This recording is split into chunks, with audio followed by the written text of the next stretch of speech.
A mixture of acid and water of 25 liters contains 20% acid. What quantity of water should be added to make the level of acid to 10%?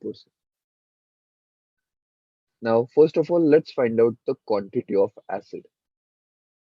So, quantity of acid will be 20%, that is 20 upon 100, of the total mixture, that is 25 liters.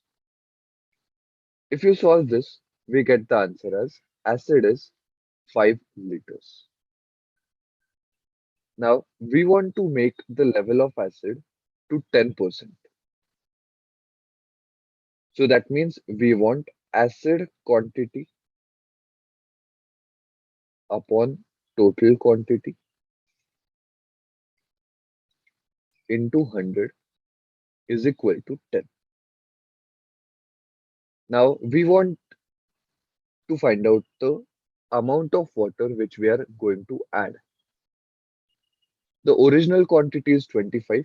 Let's assume we add X liters of water. Now we already know the acid quantity. So this equation becomes 5 upon. Now the total quantity will become 25 plus X into 100 is equal to 10.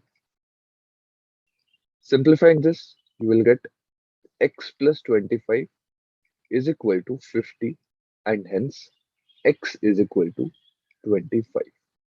So that means 25 liters of water needs to be added.